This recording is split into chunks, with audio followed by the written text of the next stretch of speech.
I'd like to call this regular April 24th board meeting to order. Can I get roll call, please? Mrs. Buckley? Here. Mr. Kuderik? Present. Ms. Lanasi? Present. Ms. White? Present. Ms. Roscoe? Here. President Frayer? Here. And Mr. Mankiewicz is also present. Can we all please stand for the Pledge of Allegiance? I pledge allegiance to the flag of the United States of America and to the republic for which it stands, one nation, under God, indivisible, with liberty and justice for all.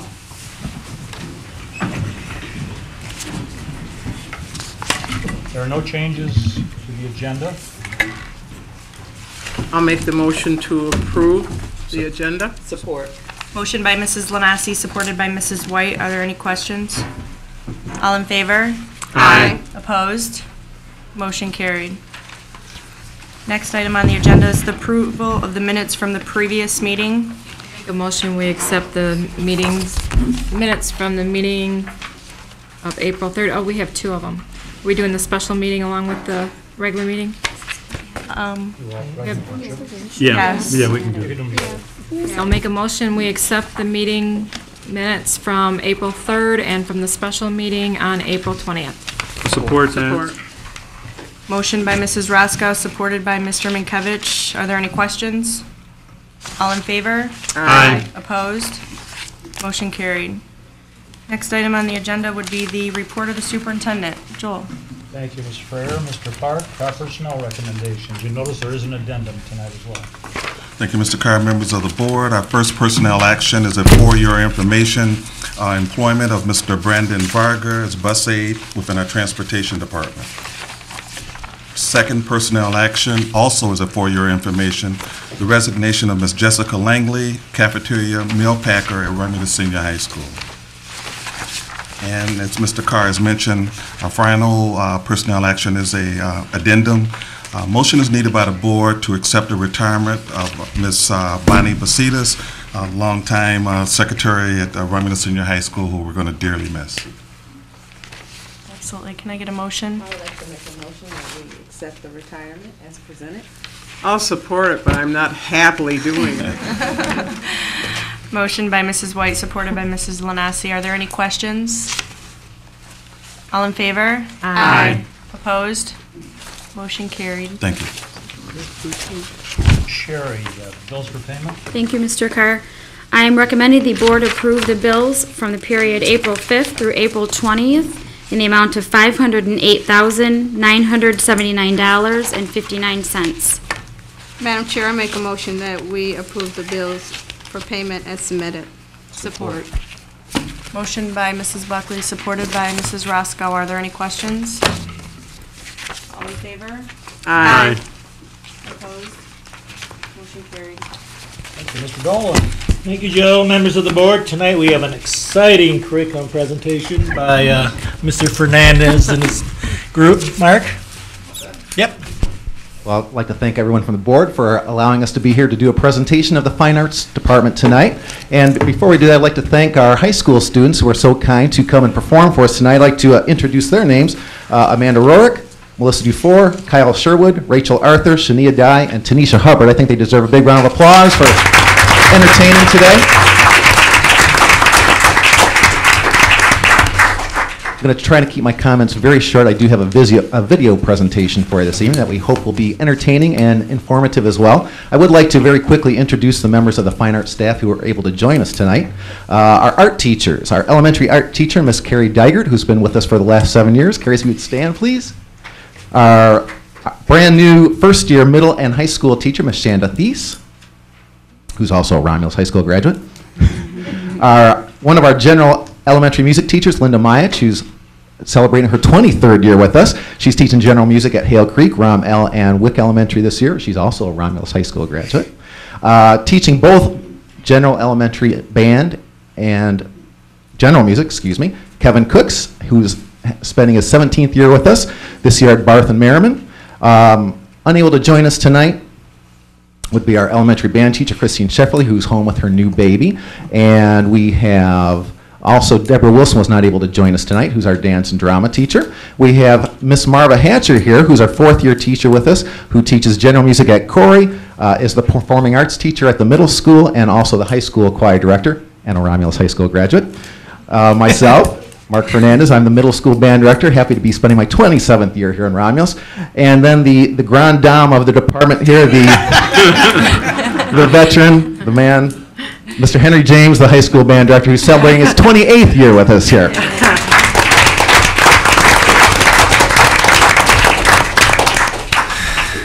I'll try to keep this real brief so we can get right to the video. I'm very, very proud of the work everyone in the department has done. We feel over the years we've been a very successful program, a source for community pride.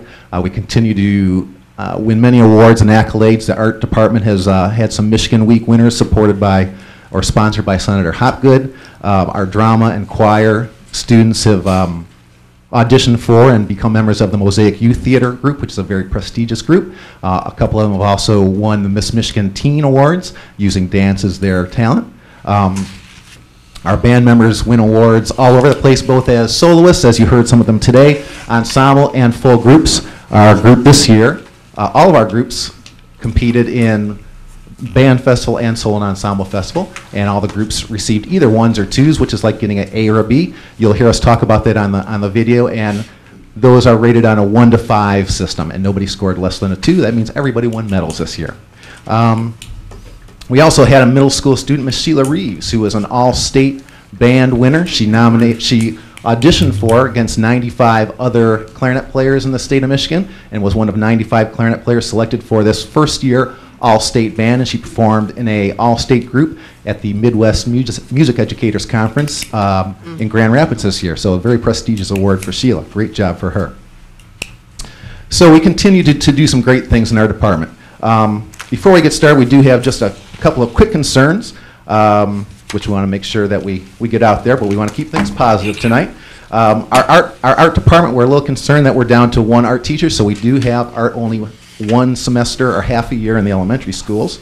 Ms. Thies, our high school and middle school teacher, who's doing a great job and is really bringing back the secondary art program, currently has no prep time and basically no lunch as she's traveling and doing lunch at the same time. So I want to make sure that we don't burn her out and keep her around here for a while because she's doing a great job.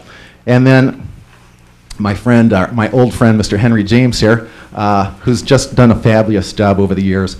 Just want to make sure that we don't keep raising the performance expectations on him. He's been doing just a fabulous job over the years, and it seems that each year there's a few new performance expectations for him, and I just want to make sure that we don't burn him out as well, because we'd hate to lose him, and he's really, really old. So we don't. So we want to keep him fresh. With all that said, we are very thankful for the great amount of support that you guys have shown to our program over the years. We could not have done it without you, and the community, the Board of Education has done a fabulous job of supporting our program. We hope to continue to keep doing a great job, and we hope to continue having your support. So without further ado, we're going to give you a look at our program. It's a little look at all the different facets of the program, and with some entertainment and information involved. So thank you, and hopefully we'll have no technical difficulties today.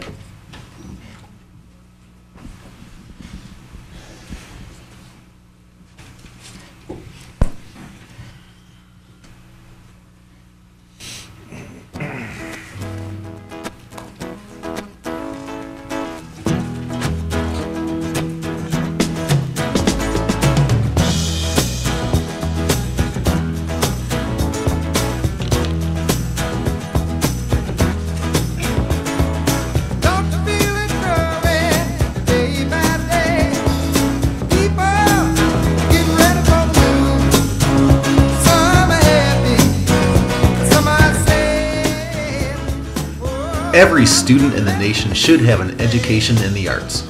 This is the opening statement of a document entitled The Value and Quality of Arts Education, a Statement of Principles.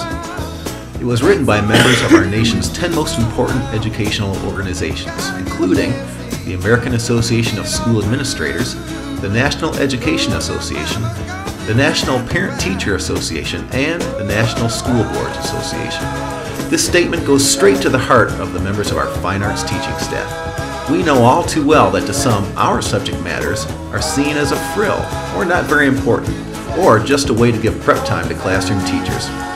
The fine arts staff would have to strongly disagree to these ideas, as we personally know the impact the arts has made on our lives. And we see every day on the faces of our students the joy and feeling of self-worth given as they master a tricky part of a new song, or bring a masterpiece home to their parents, or finally get that new dance step down. As I'm sure you're well aware, there is much research being done that states the arts help students succeed in society, succeed in school, in developing intelligence, and in life itself.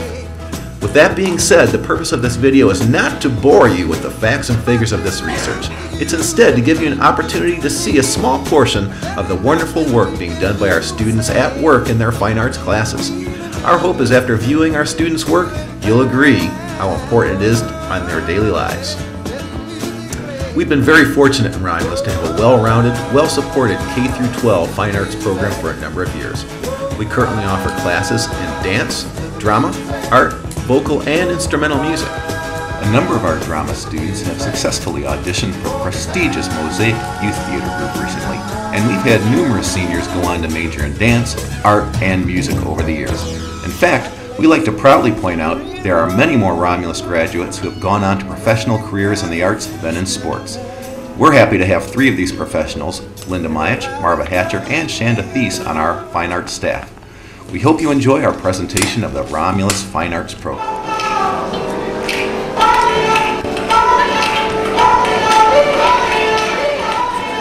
The dance and drama programs are both taught at the high school by Deborah Wilson. We currently offer 4 dance sections and 1 drama section. The dance classes do 3 performances during the year: a fall performance, a winter concert, and a spring concert. And the drama classes do a daytime performance for the student body once each semester. Our dance classes, as you see on the screen right now, are introduced to different styles of dance such as jazz, modern, and traditional. We'll let you watch them at work. I just heard that.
Our art staff was downsized to 2 teachers this year.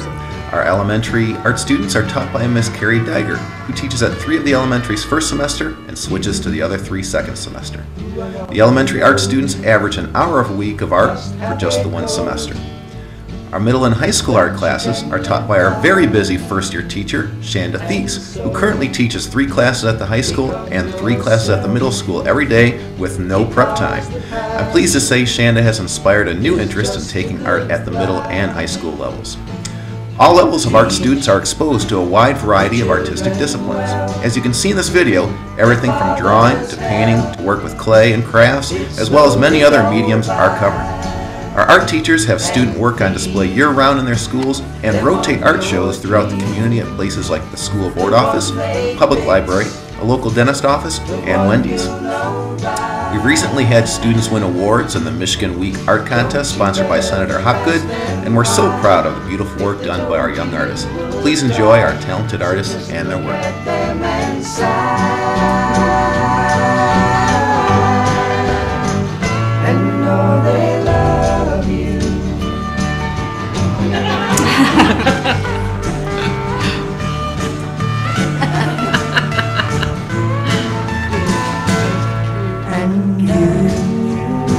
Of 10 years, I know the fears that your elders grew.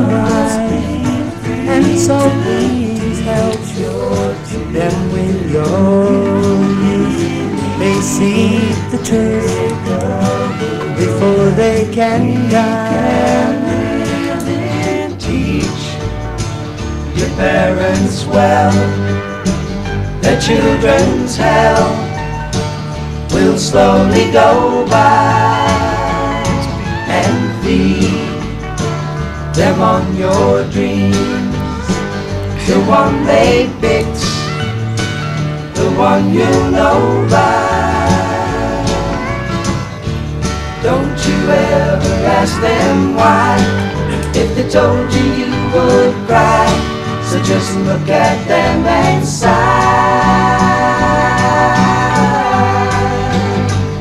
and know they love you.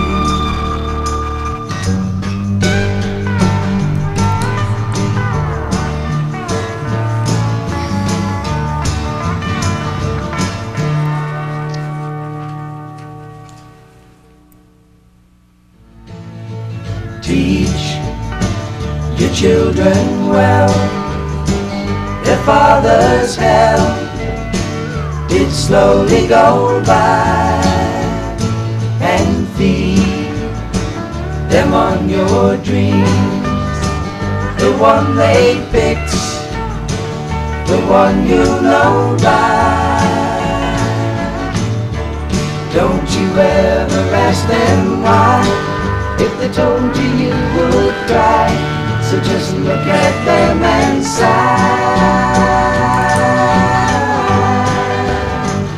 and know they love you.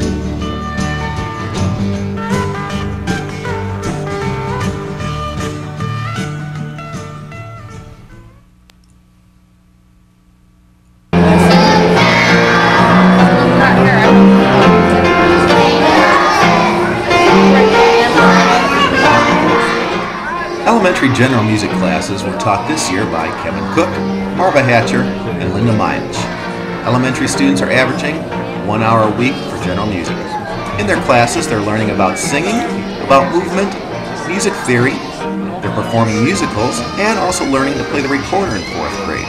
They're doing a variety of creative projects. Our teachers are doing a great job. Let's listen in to some of the performances from the past year.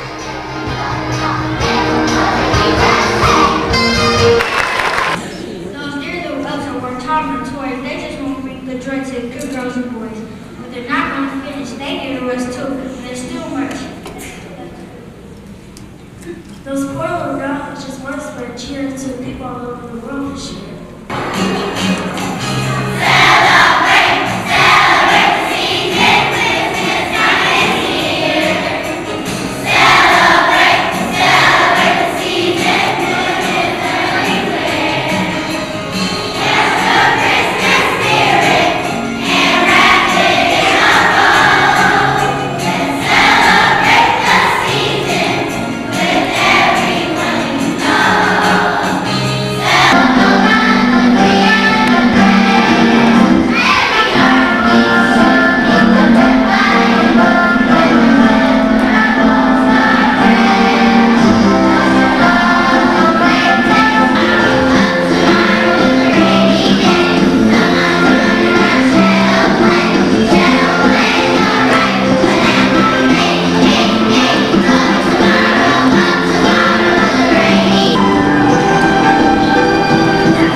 Middle school performing arts classes and the high school beginning and concert choirs are taught by Miss Marva Hatcher. The performing arts classes at the middle school concentrate on singing, movement, and drama. They are also exposed to much music theory in the performing arts classes. Our high school program currently consists of beginning and concert choirs. Both groups cover a wide variety of styles of choir music, everything from pop to gospel and secular music sung in a variety of languages. Let's enjoy a little bit of their past winter concert.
elementary band is offered to all 5th and 6th graders and is taught by Kevin Cook and Christine Shefferly.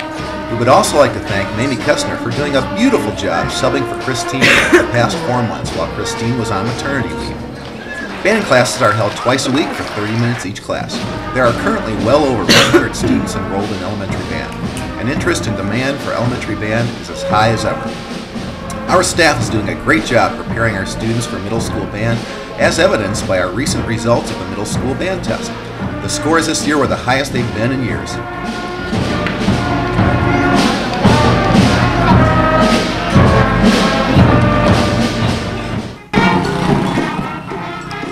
The middle school band program taught by myself consisted this year of our 90-piece concert band, 65-piece symphonic band, 35-member beginning band, and our 2 after-school voluntary bands, the jazz band and our 90-piece marching band. It was another busy and successful year for the middle school band with performances at the homecoming parade, Meet the Band concert, Bandorama, winter concert, solo and ensemble festival, and district band festival.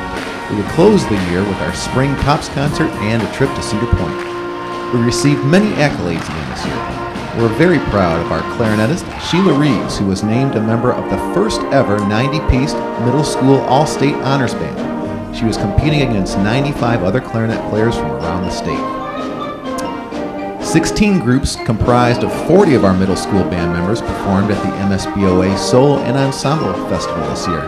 These 16 ensembles brought home 9 First Division Blue medals and 5 Second Division Red medal winners. Both our concert and symphonic bands received a 2 in front of a panel of tough judges at this year's MSBOA Band Festival this year, so everyone brought home a red medal. Let's listen into a portion of Symphony Band's performance at this year's festival.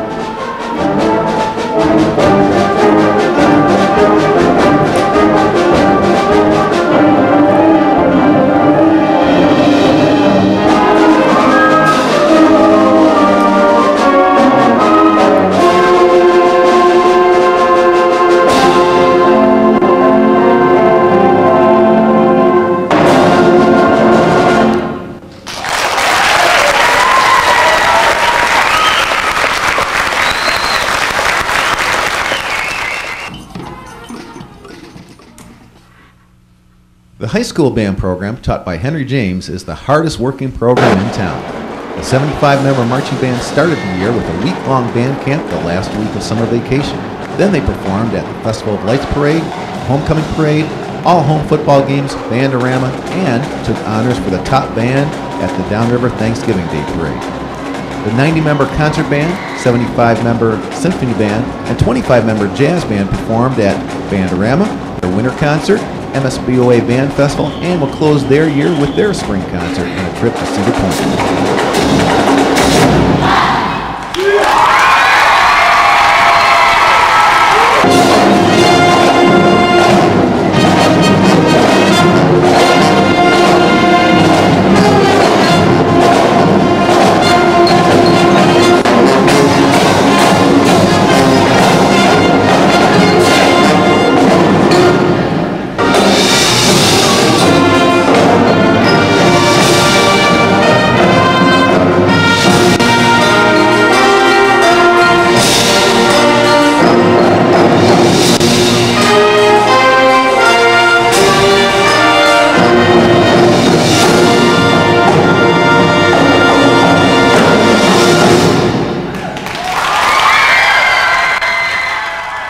The jazz band also performed at numerous additional community affairs, such as the Corey Soul Food Dinner, and has been invited to do so many they simply don't have the time to do them all.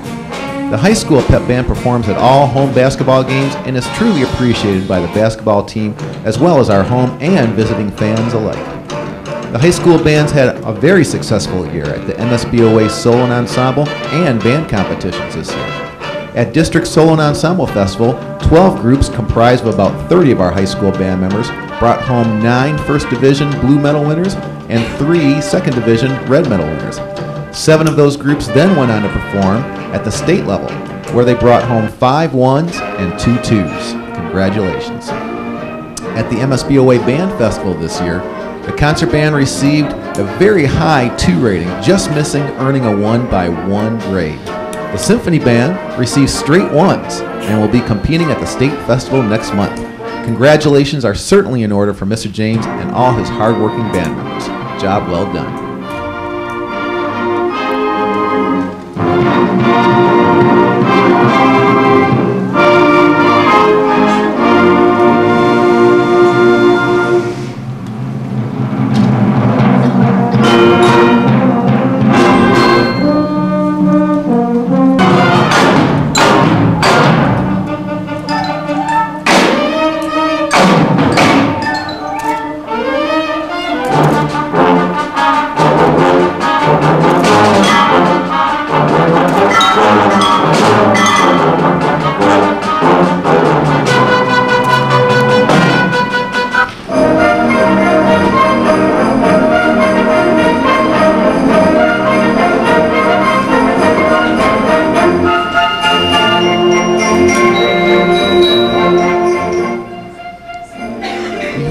Enjoyed this presentation of our Fine Arts Department.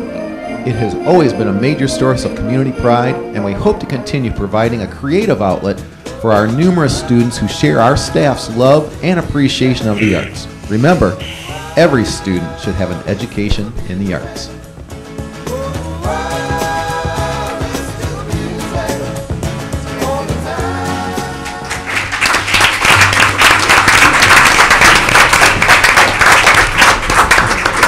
Thanks very much. I forgot to introduce Mamie Kestner, who has done such a beautiful job subbing for Christina in her absence. So she's been with us the last 4 months, so we're saying bye to her today.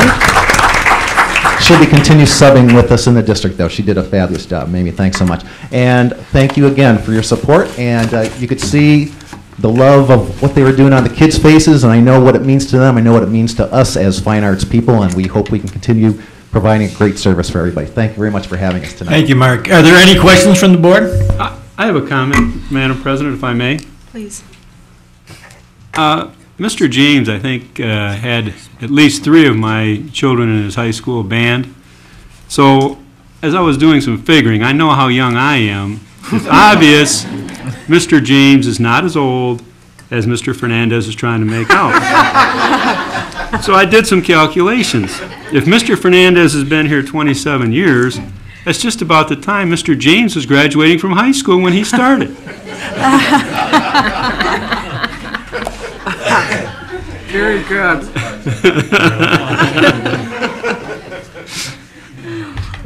Thank you, Ken. Are there any other questions, Ms. Lenassi? Just a comment. We have some of the artwork of the students up here, which is really nice. It really shows off.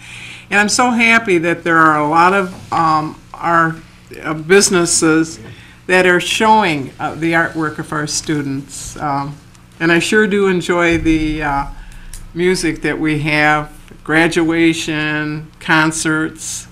It's really nice what you're doing. Absolutely. Any more questions? Good job, Mark. And I can remember when they were both really young. You know, I have one more thing. When my children were in school, and I'm not going to tell you because that's going to date me. They didn't have Mr. James. They had AAA used to offer. This is art. AAA used to offer contests for the youngsters in the elementary, and I don't know about high school. I just remember my kids got in elementary. And they used to design signs, poster signs that went out on the street. And, you know, each school would have a winner, would be sent to the national AAA, and I don't know where it's at, Washington, wherever it's at. But it was so interesting because, and why I can remember it, because I had a child that got first place, and she didn't make the national, her thing went to national, but she got first place in the district. But I think that's neat for the kids to participate in something like that. And how nice to be a winner, to see your sign on the highway as your, well, I don't know if you can do vacations anymore with the price of gas. Anyway, it's interesting. They don't do that anymore, teachers? AAA, I haven't seen a flyer in ages, but we just sent in 2 pieces of artwork for Best to Show. Ah, good. Very good. Yeah. Well, you're doing a great job. Thank you, Mark. Thank you. Thank you. Are there any other questions? Okay. Thank you very much for coming out tonight. You folks are not obliged to stay to the end of the meeting. Mr. James You're is. certainly welcome to if you want to. Some of us must get home and get to bed. Get to bed. I think Dick wants to take a few pictures in the hallway also.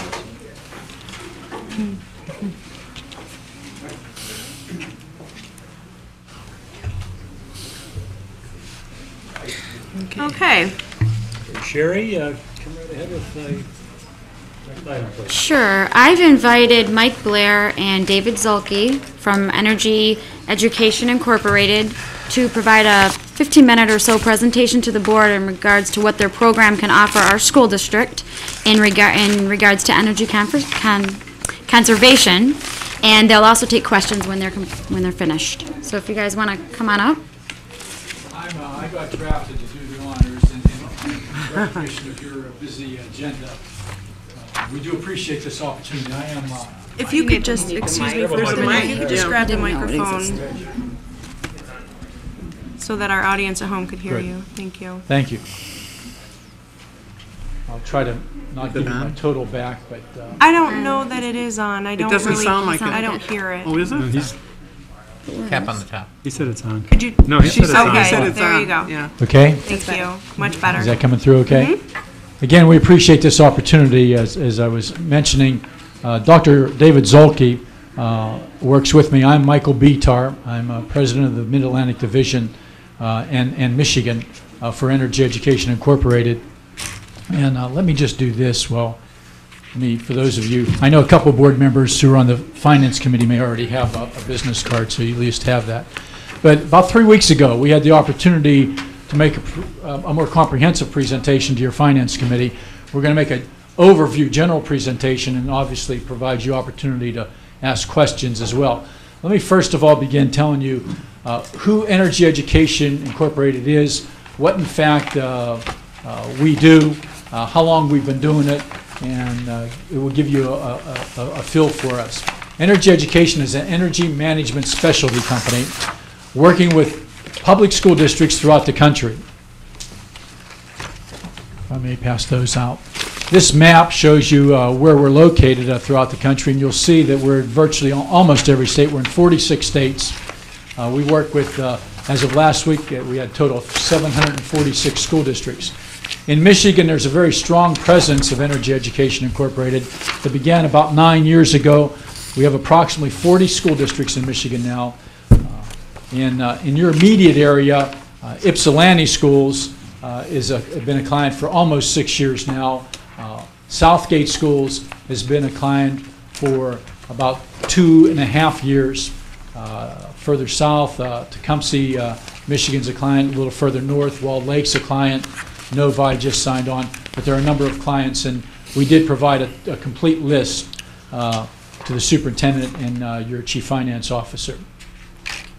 Energy Education focuses on helping school districts reduce energy consumption in a way different than any other company in the country. We're the only company who focuses on the people side of energy consumption. We don't sell any equipment. We don't represent any companies that sell equipment. We pay attention to your equipment because equipment's important. It's important to make sure it's operating correctly and efficiently for saving energy consumption. We focus on all those other opportunities. I believe you were provided, let me not believe that, let me ask a question. Were you provided this, a bound copy of a proposal pack? Good. So you at least have that. Well, I see it right in front of several of you. Okay. I'm not going to go through that booklet, okay? So, but what I do want to do is go through, and I already did this for the Finance Committee once. I want to go through the 6-step little summary, and it will clarify specifically what we do and the specific projections we've made for the Romulus Community Schools. As I mentioned, we don't sell equipment, so there's no capital outlay. The district does not have to make any capital investment. The only capital investment, if you want to refer to it, is that this part-time energy educator manager position that I'll refer to in a little bit later needs a computer to monitor the consumption. No new budgeted funds. None of our 746 clients has ever had to budget any new funds, and that's because of point number 3. The contractual guarantee is very straightforward. If you don't save at least what you invest, we write you a check for the difference. Pure and simple. We have written checks. They've always been in the first year. We haven't written any checks in Michigan yet. But the reality is, the more and more clients you get, the more and more situations you have, there may be the need for that. Again, we haven't written a lot of checks, but when we have written them, it's always been in the first year, and none of those clients has ever left energy education. Point number 4, it's not about sacrificing comfort. Our program is not about, during the heating season, during the winter season, telling folks, well, listen, just dress more warmly because we're going to ratchet the thermostats down. Or during the summer months and the late spring, early fall, when maybe your air conditioning, where you have air conditioning, needs to be running, to tell folks that we're just going to ratchet up the thermostats. That's not the program. The program helps maintain comfort, and actually, when it's working the way it should be working, it will enhance comfort. Point number 5, limited investment perpetual savings. Our fee structure is for 48 months. You pay that fee just like you pay your utility bill. And these aren't new dollars. They're dollars you're already sending to the utility company. Once the 48 months is concluded, there'll never be another fee. Ypsilanti School, as I mentioned earlier, they're in their 6th year. They haven't paid a fee since that 48 months. Southgate's in about 2.5 years, approaching 3 years. Once they conclude their fees, they'll never pay another fee. We have probably 10 to 12 client districts in Michigan that are out of fee. We'll continue our services as long as they maintain the program and the integrity of the program, and we'll continue our support. The bottom line that we project over the next 7 years for the Romulus Community Schools, a net savings and energy avoidance. In other words, dollars you won't have to send. You will avoid sending to your utility provider $2,852,000. That's a large number. That's a number that every time we make the proposal initially, in which we did, before we met with your finance committee, we met with your staff and made the presentation. And I know they made calls and checked out references and wanted to know very straightforward things like, hey, do these people really perform and do the things they say they're going to do? Are they credible? Would you, in fact, after your experience, have them back and work again? And my sense is that they received positive response, or we would have never been to your finance committee and certainly wouldn't be in front of you tonight. The bottom line of the program is it works. The company's been doing this for 20 years now, just under 20 years. It's a privately held company. It all began 20 years ago in Wichita Falls, Texas. It was actually a school board member who began this entrepreneurial effort down in Wichita Falls. In the back of your program, back of your, not program, but your pamphlet you have with the proposal is a one-pager on Bill Spears, the owner and founder of the company. And it is a very interesting entrepreneurial story. With that, again, I didn't deliver the whole truckload here, but I'll gladly respond to any questions that you have specifically. Are there any questions of the board members? I actually have a question. What is our fee? Your fee, look on behind your, you have your packet with you behind tab 2 of that packet. And I have a copy of it as well. Anybody need another copy of this? No. You don't have? Anybody else need? I just gave her because from the finance. I still don't see my cost. Can you show me? Yes, on line 2. See where it says year 1? Where it's year 1, year 2, year 3. You look at year 1. Let me walk you through that real quick. Year 1, you see where it says year 1, $386,000 on the first line? Sure. Yeah. That's in the first 12 months of the proposal. We project you will send $386,000 less to your utility provider than you otherwise would. Then line 2, where it says EEI proprietary program implementation, that's the fee, the $147,600. That's an annual number, paid monthly, which would be $12,300. That's the monthly figure. And again, those aren't new dollars. Those are the dollars you're already sending to your utility provider. We have about 30 full-time specialists. Those specialists come right into your facilities. All the training for your energy educator manager takes place in your facilities. You know, that's where the fee is. Now, the first line, the 386, and then the second line is our fee.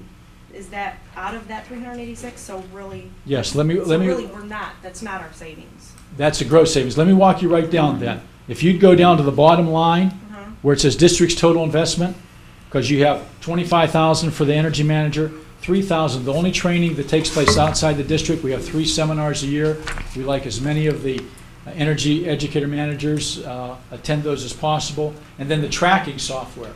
The tracking software tracks your actual savings and your consumption. So that, you see where it says 186.1, where it says district's total investment? Everybody with me on that? Yeah.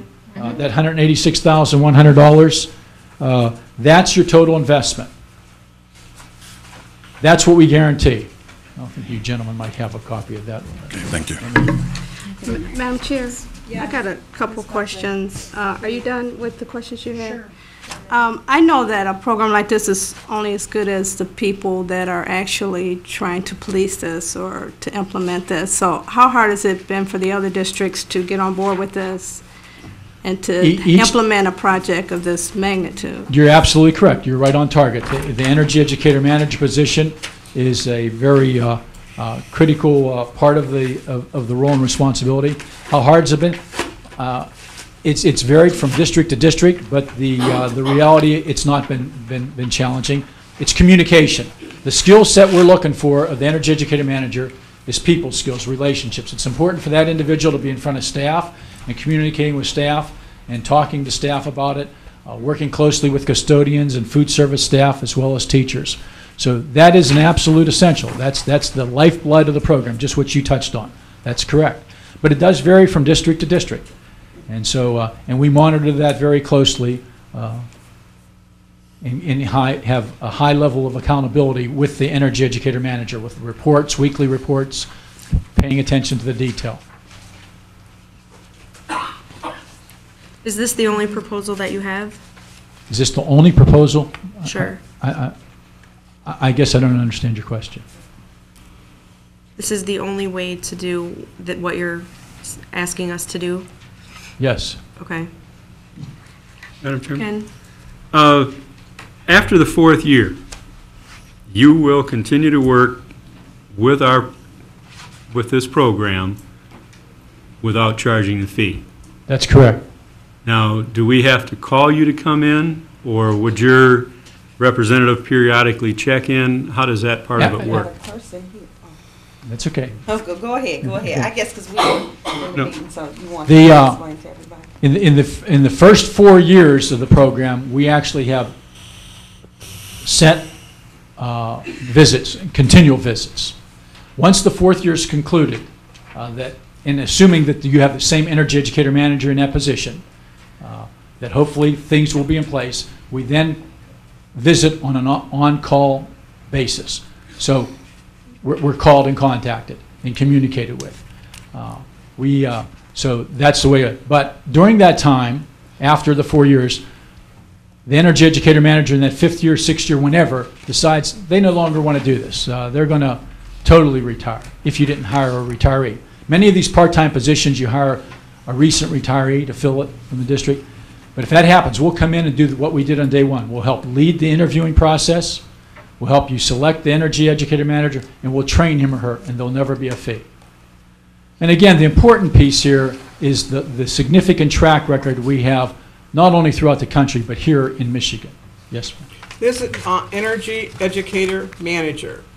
Okay, this is going to be a teacher in our system that this job is going to be offered to bid for them, or how does that happen? Yes, we provide you a job posting. You change that any way you want. You put it up like you would put up any other position. Okay.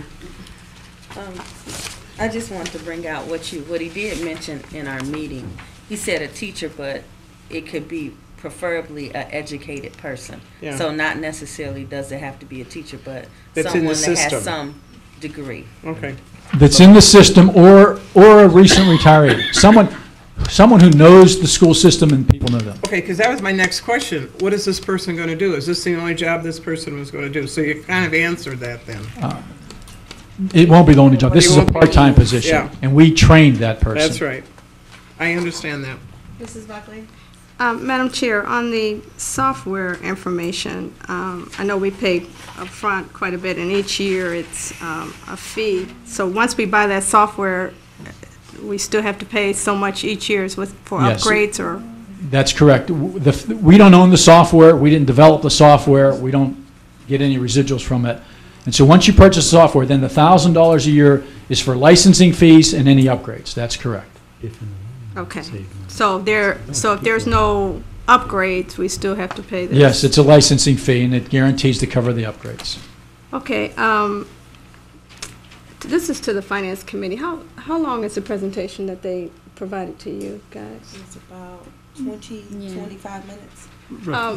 Madam Chair, if it would be okay, I would like to see that complete presentation so we could, You know, yes, we would like to see. Well, the reason they were given, I'm sorry to interrupt, but the reason they were given 15 minutes is we didn't know exactly how much information you wanted to hear today. And so I went to the individual who puts the agenda together, and we came up with 15 minutes. So that's why they're only prepared to give you 15 minutes of information today.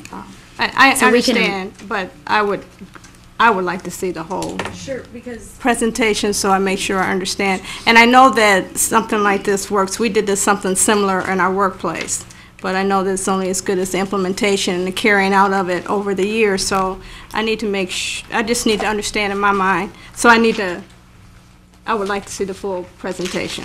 I agree, Cheryl. I think that I personally would like to see it myself, actually, so if we could get that set up. In the packet you received, did you receive, was there a DVD in that? A disc. Yes, 9 minutes. What I'd suggest, in honor when we come back, view that. It will give you a big picture overview of the proposal and where it's happening. I think that will help set the stage.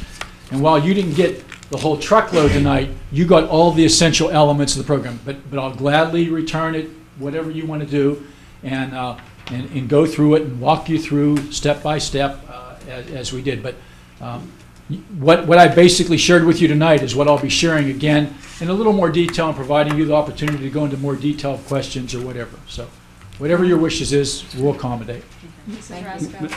I don't know if this is really a question or a comment, but I understand you've been doing this for 20 years? Yes, the company has. And this is all the company does is energy control? That's it. Mr. Minkovich? Just quickly to touch on the part-time position, would you tell us roughly when this person works? I mean, example, let's say it's a teacher. Obviously, it's going to have to be after school. It technically would be after most time the school day anyhow, whether it's a teacher or not a teacher, because the majority of this time is spent when classroom activities aren't going on. 85 to 90% of the savings happens when classroom activities aren't going on. All those transition times. During the weekends, this individual has to be willing to be around and checking out buildings when they're closed on weekends. During holiday breaks, not every weekend, not every holiday break, during the summertime. So that's the time they put in there. It's not during the actual. There's some savings to be accrued while activities are going on during the normal day, but that's a small percentage of it. Did I answer your question? Yes, very well, thank you.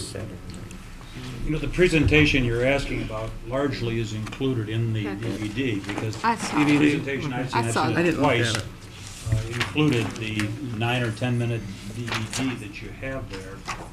I watched know how to operate my DVD without my son. Spells out what's going on there in another district. I know in Ypsilanti, and I've talked specifically to the fellows from Will County, Dr. Zulke comes from there, and they've saved $6 million, I believe, well over what they're Yeah, no, a little less than that. They saved about probably approaching $3 million. Okay, I'm sorry. But it's still significant. But they were saving more than what the projection has been. We probably would, too. Southgate superintendent, he's only 2.5 years into it, and they're saving and feeling good. That's why we brought this whole thing forward, because it's a no investment situation that does bring back a return. And it depends on that person. It's a change in behavior. Right. That's really the highest form of being saving when you're able to change people's behavior, and hopefully that lasts and can carry on for many, many years and save many more millions of dollars. Yeah. Mrs. White? I guess just a comment when we were talking about this program, I guess we would need to look into it because several of our recreation programs are ran out of our schools, I guess, which could be also driving our energy costs as well because they're in there after school hours at night, on the weekends and stuff like that. So, and even in addition to that, it's other things that have to be looked at as well in terms of conserving energy. And with the new recreation center coming in, that Yeah. may also help us accomplish. 2 or 3 years down the line, yeah. yeah. Accomplished Yeah. before, but that's another factor, yes. Mrs. Roscoe? My question is at what point do you reimburse us if we don't meet, if we do not save the money that you're telling us? Good question. Let's go back to line year 1 where it said that district's total investment, $186,100. You see Correct. that? Yes, I do. Let's say in the first 12 months of the program that you invested that $186,100 and you saved, I'm going to make it easy on myself, $166,000. So you invested $20,000 more than you saved. We write you a check for at that time, and at each 12-month That period. school year. That's right, each 12-month period. Okay. Yeah, my next question would be, do we have the money to keep paying our utilities and then pay this additional money? This isn't additional, this is money that's saved by using less utilities. But where are we gonna get the money to pay this come Same from? place you get to pay your Instead of utilities. sending, Yeah. you know, $100,000 more to a utility company for increased costs, we're gonna be spending that $100,000 on a service like this. Yeah. And hopefully over time saving Okay. money as people adjust to the program and just turn for off my lights and house. computers and those kinds of things. If Okay, we're so at no spending- if point we're spending duplicating $1.6 million for funds. No, utilities, there's no capital outlay. Gotcha. if we're Yeah. spending $1.6 million for utilities, and those utilities are gonna cost the same next year per unit, which they won't, but if they're gonna cost the same, and you're using X number of units of gas and electricity, they're telling you that $1.6 million is gonna cost you $1.2 million, About $1,200,000 something, $1.2 $1,200,000 something. and change.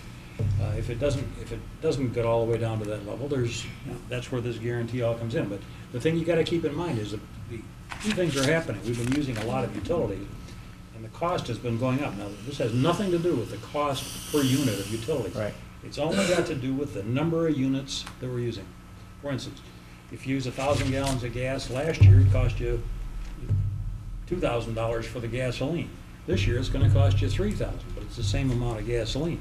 That part of the problem is our problem, but if you're using 900 gallons this year instead of 1,000 the year before, the savings is in those numbers of units, and that's how this is calculated.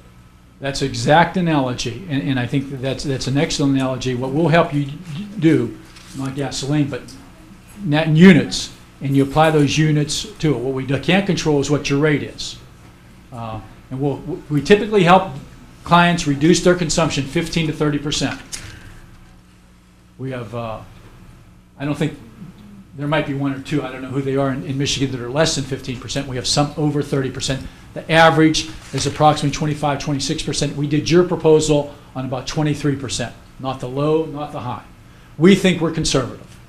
We think we'll assist you in even exceeding this projection. And I will gladly return, do more comprehensive, so whatever your wishes are will be fine. Thank you. Okay. We have one more question. One more question Yes, for you. ma'am. Another one. The amounts that you have here, you got by guessing on our buildings, or did you That's fair. use regular data that we have here? We did use data. Where did you get the information? But I have to be honest with you. I'll use a term different than guess, 20 years of experience. But we got data on the district, and we asked, what did you spend actually last year? Okay. Number of buildings, how much EMS control, how much air conditioning. We asked data like that. Okay. And then, based on our experience, we weren't in your facilities, but we're in probably 10,000 school facilities around the country.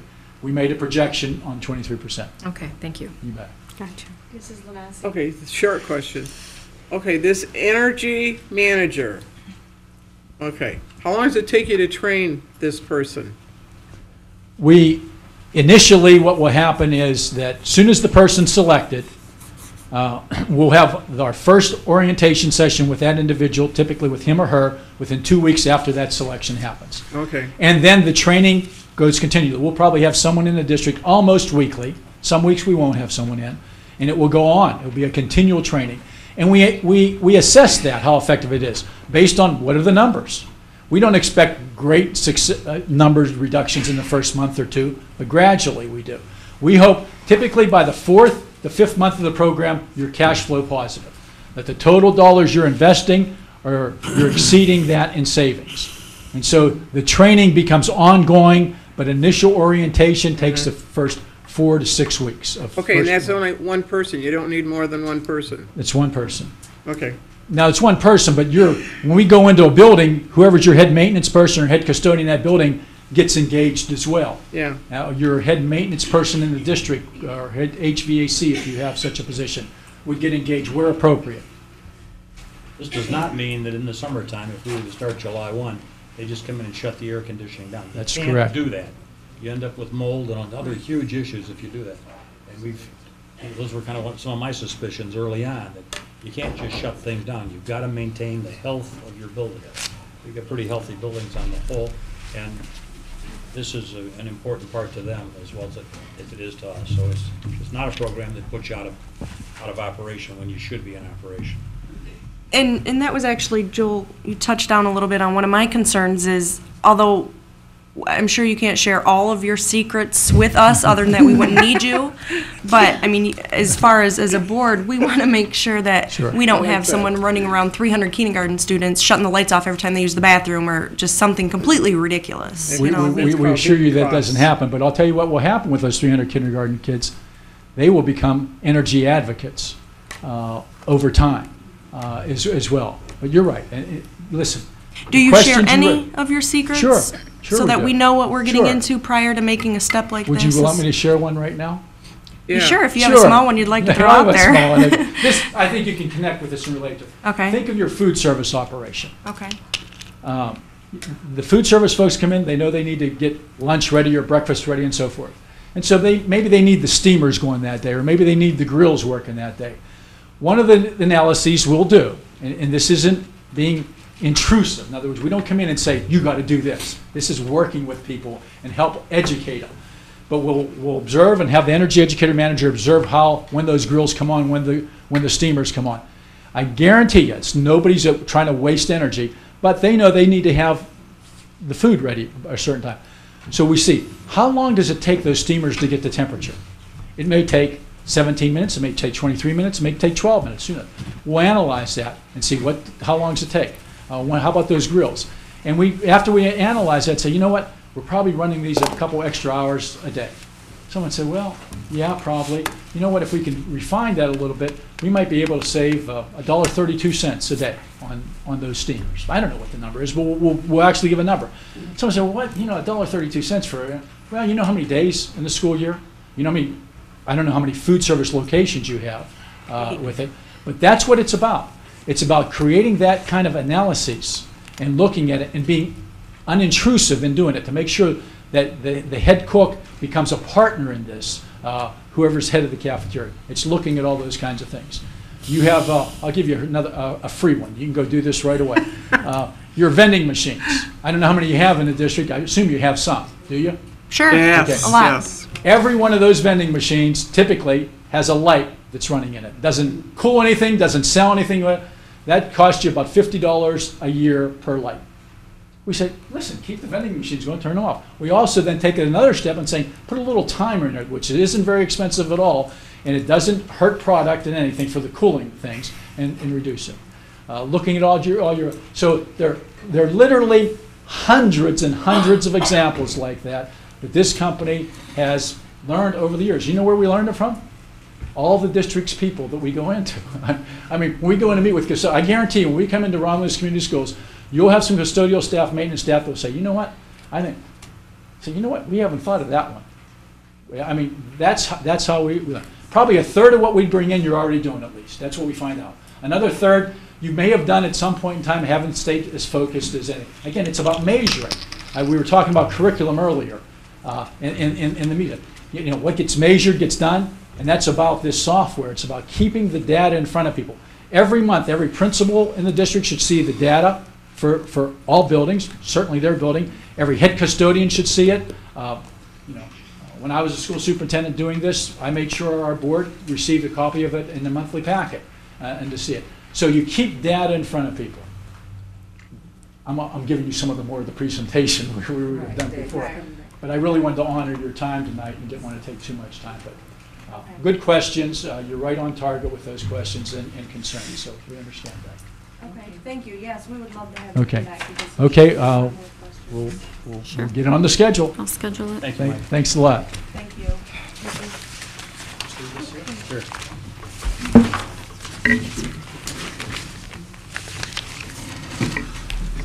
Okay, Sherry with the cafeteria. Item E, the award of cafeteria equipment bid. In your packet, you have the latest information. Just wanted to note a few questions. I did meet with the finance committee again today, and they had several questions on some of the items. One of the items was in regards to replacing ceiling tiles at the middle school, and I've assured them that the ceiling tiles are our best estimate are probably from the very beginning when the building was built. And what's happening is they're rusting due to the steam and the nature of cooking items in a kitchen. And it's a health issue. The health inspector has mentioned it, has not formally written us up, but it is something over time that we're going to have to replace. So I've asked for that to be approved.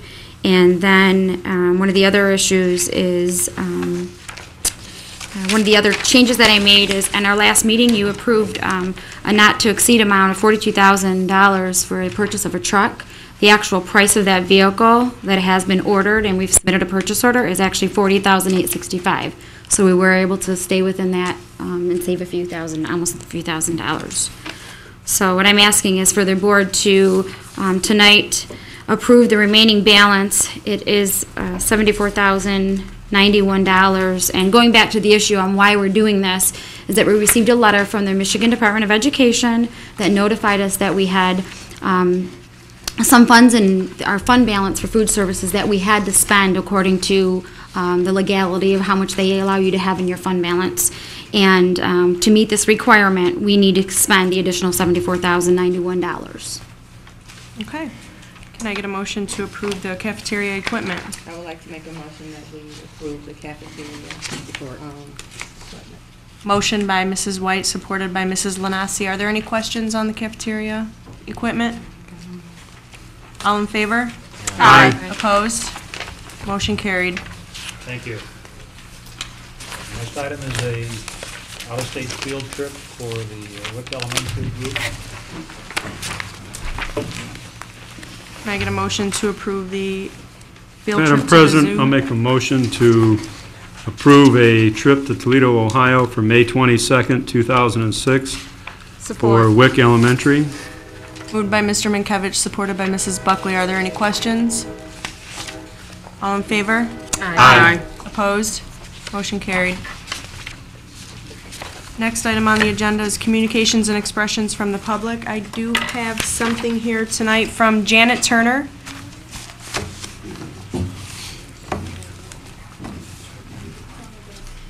Let's turn it. Good evening, everybody. Good evening. I have a couple of questions. One is regarding the classroom size at Romulus Elementary. I'd like to know what plans do you have to address that, because my daughters have 30 class members. This is the 3rd grade, and 33 class members in the 4th grade. I want to know what plans do you have, whether it's redistricting or whatever the plans are to address that. And also, there's a rumor going around about layoffs. I would like to address the layoffs, and I would like to know, once we get our new superintendent, I'm hoping that the layoffs does not come at a cost to his new wages. I already pay over $7,000 in taxes right now, and they just increased my taxes. And each year we come here speaking about the taxes in Gateway subdivision, and they always put it back towards the school board. Now, I'm looking for teachers to be in the school. We already know that we have children who do not live in a district that's in our school system, getting rides whatever way they can to get on the buses. If I'm going to pay almost $8,000 in taxes, I would like a superintendent who is capable of doing the job and who is not coming from a district that is not doing as well as ours. And I do not want any more layoffs because my taxes are paying enough to pay somebody's wages each year. Like I said, I'm paying almost $8,000 in taxes, and I understand that the technology and all this other verbiage I heard a couple of years ago, but you can have all the technology there is, but if you don't have anyone who can implement it, then that technology is no good. So I would like you to address the classroom sizes, the layoffs, the redistricting, and the new superintendent that is capable of teaching my children, because I have a few more years here if I plan to stay. Sorry. Thank you.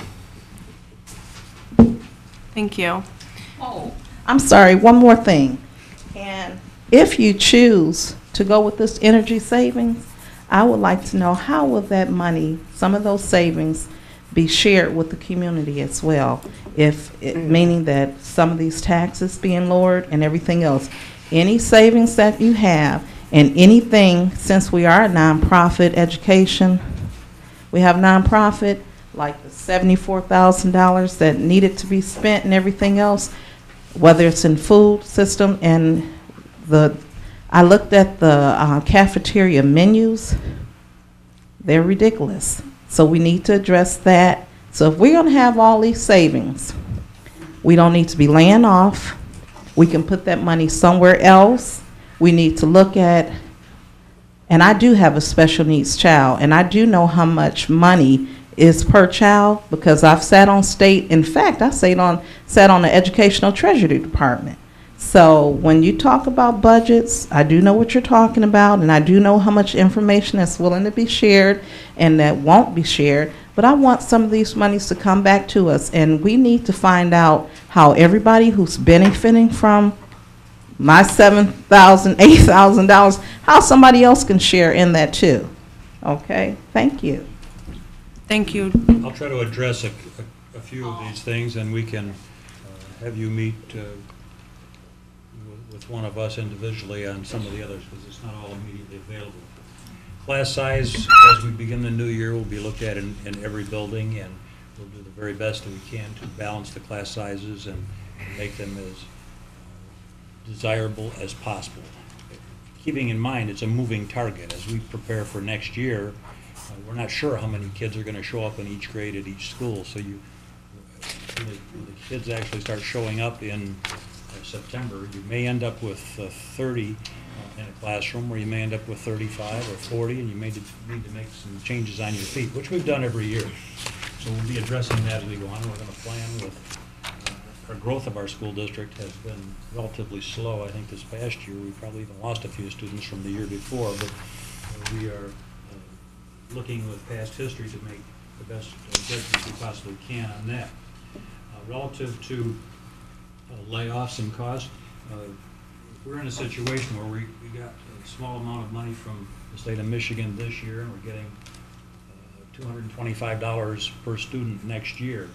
Seems like a lot of money, but unfortunately that $225,000 is already more than eaten up for next year in terms of the increased retirement costs that we must face, which is almost 1.4% of total payroll, and that's a huge amount of money, and the additional costs of health insurance. Health insurance is really very expensive, and Romulus about 10 years ago went into a plan where we have a third-party administered self-insured Blue Cross program.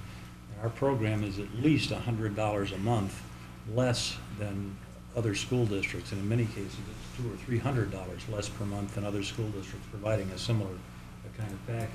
And we continue to work in relationship to put together cooperatives to even make those costs down. There's a rumor relative to layoffs. Layoffs certainly are going to have to be looked at as we look ahead toward next year. The goal of any layoff, if it becomes necessary, would be to do as little to impact the service that's directly provided to children. That doesn't mean that we're going to take away transportation by any sense, because you've got to get the kids to school in order to be able to educate them. But there are other services that we're going to have to take a really serious look at. We will have some attrition that occurs over years. We had a retirement occur today. There are people who will leave and not return, and there may be some things we do there. There may have to be some changes made, and that will be addressed in the coming months. The plan to provide the very best education for Romulus children is very important. A neighboring school district has been working very hard, and I would propose we kind of go along with the same theme, and that is that we need to let people know that to live and be educated in Romulus is really a great thing. There are probably people who jump the borders and play the games relative to residency. We ask people to come forth with specifics on that, and we address those issues. The difficult thing about what's going on is that schools of choice is upon us, and schools of choice encourage districts to open up and take kids from other districts. We're a very desirable district. We're a great place to be. And folks want to be here, and they don't always want to pay the price to be here. So there's a game that's played by folks, and it's a cat and mouse game. It's difficult. It forces the people who try to sneak in here to lie. We catch them in their lies, and we throw them out. We have a lot of innuendos. Oh, there's people that do this or people that do that. When we have the specifics, we will definitely address those. The unfortunate part of the whole situation is, when you catch somebody, you're losing over $8,000 a year because the child goes away for the next year. Our money has really very little to do with the property tax that comes here, because we're based on a state-funded number of dollars, and it's based totally on the number of kids that we have in school. And our goal has been to run our program based on the number of kids that we have times the $8,200 that we get per child. If 100 kids go away, we lose 800,000 kids, $800,000. You can't remove $800,000 expense if you have that happening. But it's just part of the game that goes on. We want to encourage folks to come and live in our community, be educated in our community, and be a part of it. I've been here 35 years, and we've worked very hard to bring this community along. Tremendous changes have occurred and continue to occur to make this a really fine place to raise a family. So we're working very hard on those things, and we're going to try to absolutely minimize the effect we can on kids. Unfortunately, there will be some effects, but we're doing everything we can to minimize the direct effect of what goes on in the classroom. If there are other parts to this, give us a call, and we will address those issues as we move on. I have a comment too. You said our is based on per child, but it's also attached to the millage, right? The 11 mills. We can go up to, is it 15 or 16? We have what you call hold harmless millage, which allows us to charge additional millage. Dick, it's okay. We're going to answer the questions and be done. No, he was talking about the microphone. But the point, we are allowed to raise up to 16.4 mils addition. We are now charging, I think, 8.99 of those 16 mils. We've reduced that considerably over the years, and we would like to be able to reduce it more. Unfortunately, we've got energy costs are just going up the. It's just terrible what's happening. So the gasoline, we're all paying it, and we got a whole lot of real thirsty vehicles out there. I mean, they don't run for nothing, and tremendous amounts of things that go on our buildings. That's why we're trying to do these savings things, so we can spend more money directly on this student service to kids. Most of our money is in the salaries of our people. We have contracts that have expired with our employees.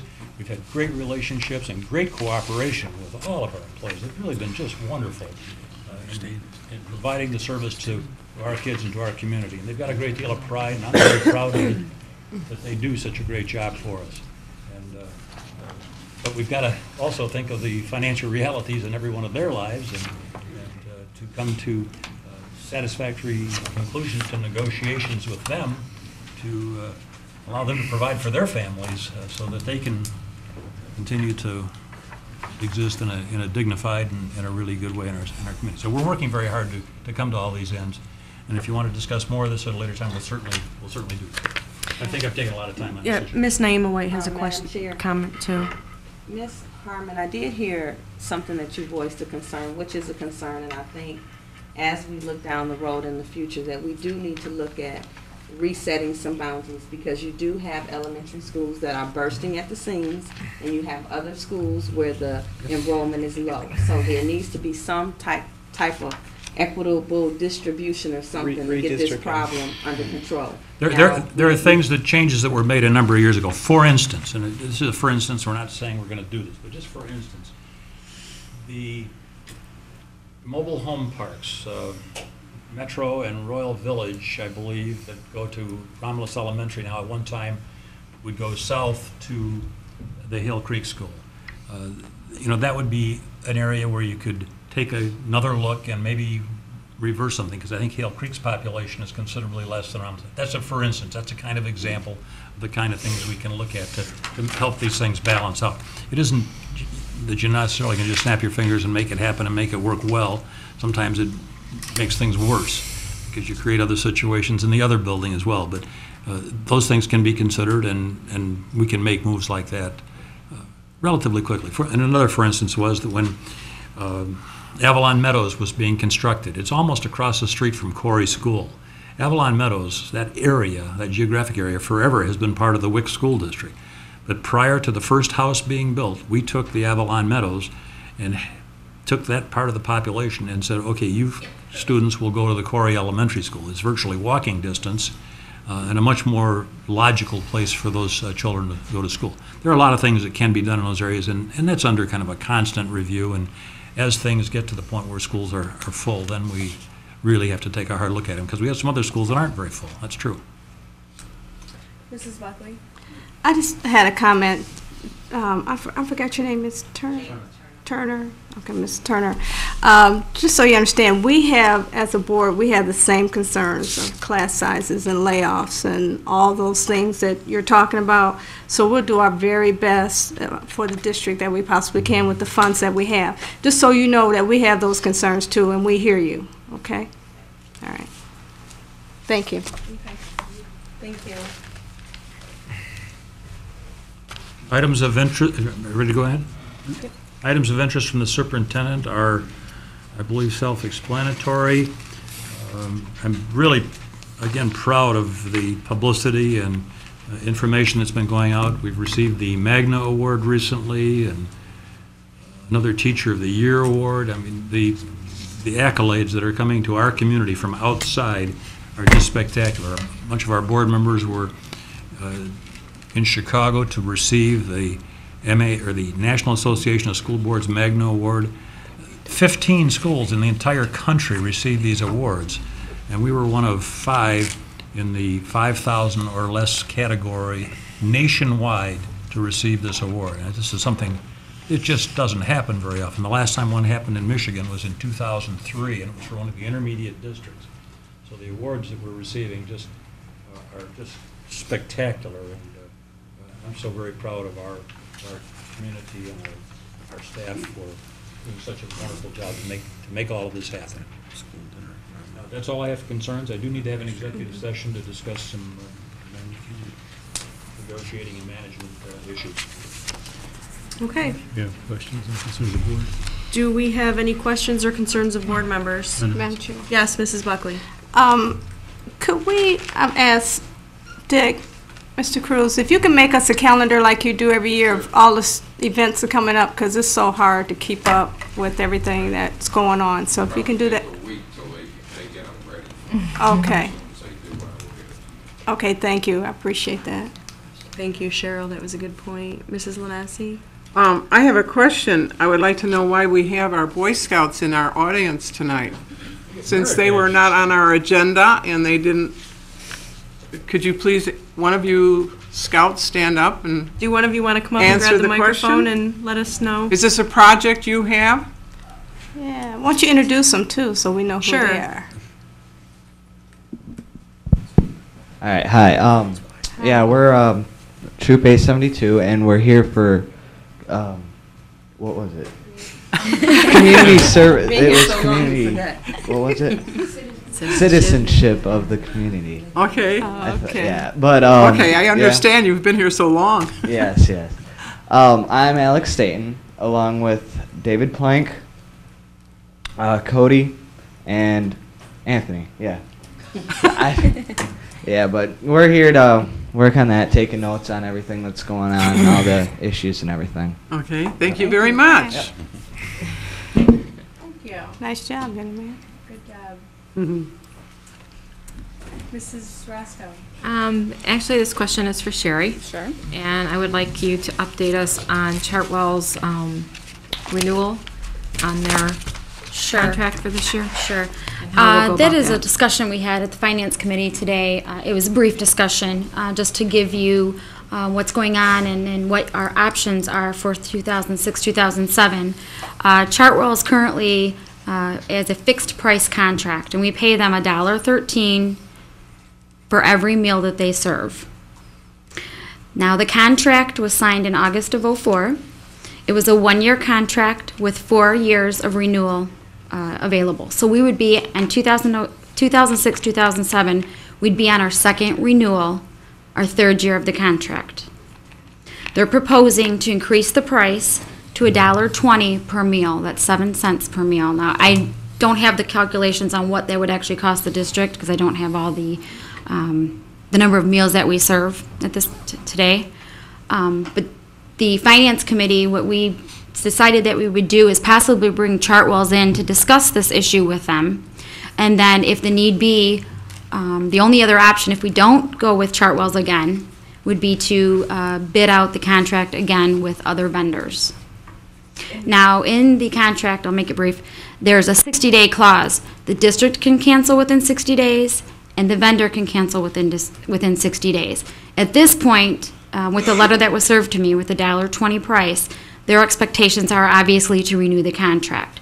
Now, if we go back to the table and say we're not willing to accept an increased price, they may as well back out, but I don't know that yet. We're very early in the stages of talking about this. We can put it out, but we can put it back out for bid, Absolutely, correctly? yes. Like I said, it was a 1 year, so that would have covered us from August '04 through August '05. We renewed it through August of '06, and then it's up for renewal in August. But we would want to, now remember, we'd have 60 days to notify them that we are not going to renew. Correct, so sometime in June. And we had talked about this before when we initially took on Chartwell's, that we were like on a contingent basis honoring the contract. So just as a discussion we were in, when we were in finance, that they run the risk of being outbidded again. So if they want our business, we'll see, or they might come in the same, but just to try to stick us up for more money and you're not honoring your obligations then. Let's, can we put it out for bid again? Yeah. Before June? Let's do that. Yeah, Let's see I what we think got. let's be careful about just jumping into something here. Let's not just make a fiat decision here. Let's talk about it with these folks. Let's get together into this. We've got a service that has provided a situation where you've developed a huge amount of surplus. Things have been running pretty well. Out of the 25 or 27 years I've been over here, most of the years this has been running the red, and we've had a lot of problems. Well, let's just be a little careful before we jump too quick. We've been at a lot of the other places already, and it hadn't been any better, folks. In fact, it's been a whole lot worse for most of what we've had. So let's not jump too quick. Let's talk and let's see some reasonable things, and let's see what's going on in other districts relative to these other folks. We're in the process of doing this changeover. These folks are intimately involved in this, so let's just be a little careful. And you can still decide to go to bed in June. That's not that you can't do it, but let's not rush to judgment on this. What the suggestion to the Finance Committee is to bring Chartwell's representation, a regional manager, in to discuss the issue and find out exactly what is going on in the program that they are wanting to increase the prices. I'm sure the rest of the board members, because I know I personally have questions that I would like to address with them as far as the representation that they have in our district. I've talked to some people that aren't particularly very happy with the people, so that's one of the reasons why I wanted to kind of jump the gun and put it back out for bid. To me, it's all about, they pretty much offer the same type of of food anywhere you go, from what I've noticed around the district. So if we can get it at a cheaper price, Mr. Ruthier used to always say, let's get it at a cheaper price. But we're changing the entire system this year. We are changing the whole elementary approach as we go into the next year. And these folks have helped design and put this whole thing together. They're doing it in other systems. Let's just not rush to judgment is all I ask. I know I'm a lame duck, I understand that, but I've been through this too many times before, and we've had a half a dozen different food management companies over 25 years. And Well, we need to until be we find careful. someone we're absolutely happy with, and I don't get any more complaints, then I'll be happy. But also, just because we're changing everything over, that doesn't mean that they can hold that over our head, Joel. I'm not saying they are holding over their I heads. know, think that we're but I asking just for want to be careful that we responsibility. don't get into that loop of, okay, just because we're changing over, we have to stay with them or whatever. They need to know right up front that that isn't the contingency. That's not the reason we're staying with them or the reason we're getting rid of them if we do, or whatever the decisions that are made. Mrs. White? I think the consensus, we just want them to honor their obligations and don't go hiking us, and we weren't expecting it. I think that's the bottom line. Whether it's 10, 12 cents, when you add up the amount of meals that are served over the period of a year at a 20-cent difference, it just adds up. It's just money. So if we can find a way, what we're approaching now, everything is going to be dollars and cents bottom line. That's So. right. Exactly. Thank you. That's right. Thank you, Sherry. You're welcome. The only thing I was going to say was that we have a finance committee that's going to make these decisions for us and bring it to the board. We ought to honor that and listen to what they have to say, whatever, you decide. Thank you, Betty. Are there any more questions or concerns of board members? I just have a comment that this is the third company. We haven't been happy with the first two. And we're going to be running out of companies if this is the situation. Well, I don't think you'd get away with that with the state. We got a stove and a refrigerator in our kitchens, and we got some good cooks out there. Maybe we could go back to the way it used to be. Homemade cooking. That's right. There was nothing wrong with that. Fries. Well, we didn't make French fries then. Okay, if that's it, we will move into executive session. Madam Chair, I motion that we go into executive session. Support. Moved by Mrs. Buckley, supported by Mr. Cooter. Are there any questions? All in favor? No. Roll call. Yes. Roll call. Mrs. Buckley? Yes. Mr. Kuderik? Yes. Ms. Lanasi? Yes. Ms. White? Yes. Ms. Roscoe? Yes. President Frayer? Yes. And Mr. Minkevich also votes yes. Okay. There will be no action taken after the executive session.